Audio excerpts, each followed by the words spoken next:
Hey everyone, welcome to the very first newsletter that we're doing as Entrepreneurial Procurement with our rebrand.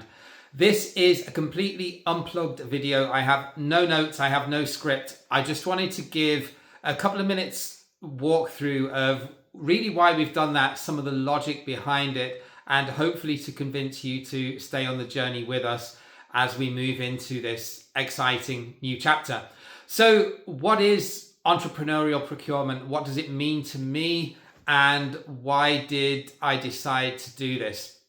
Well, entrepreneurial procurement really for me is all about having a more business owner / startup founder mindset that we apply to procurement. And that fundamentally just means being a little bit more agile, pragmatic, and forward thinking in the way that we do things, instead of being so rigid and process obsessed in the way that we follow through our work. And no, that doesn't mean cutting corners or excusing ourselves of our responsibilities when it comes to compliance. That's absolutely not what I'm saying. I just feel that, and it's one of the reasons actually that I sort of fell out of love a little bit with procurement towards the end of my corporate procurement days.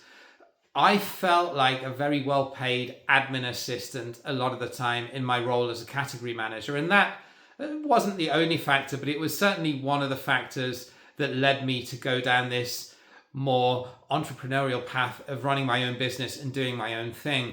And I passionately believe that if procurement is going to be more relevant and be seen as really the fulcrum of the business that all of the decisions pass through, then I truly believe that we have to grow more into this business partnering, business owner type mindset and take a more entrepreneurial and holistic business-based approach in the way that we do our work, instead of just following certain processes that we've been taught either through textbooks or on the job in our historical roles. So that's really a bit of a sort of whistle-stop tour of why we're doing this.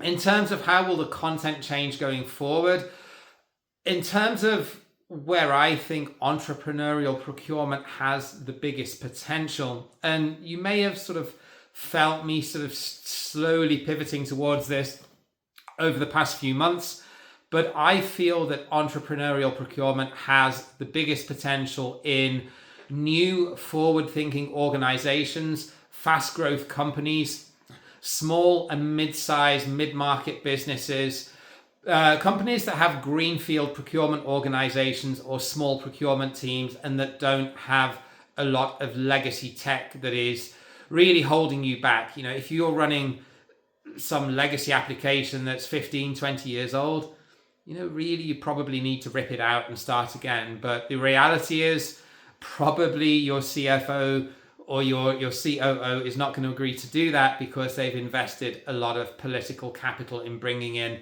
this legacy piece of software. So in terms of who I really think I'm speaking to with this, it is the greenfield procurement organizations, the high growth companies, tech businesses, anyone that's small and agile and is forward thinking in terms of the way that they approach digital transformation.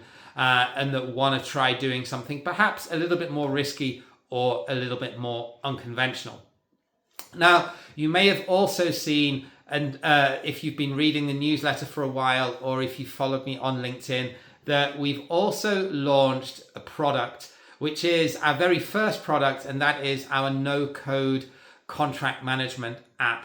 And the philosophy behind this is that I want to launch apps that don't require a lot of technical resources to implement, that don't require a recurring software as a service or SaaS subscription, and that you can host in your own ecosystem so as you don't hit a roadblock with IT when it comes to things like info security, cybersecurity, integration with other platforms that you want to keep within your own domain.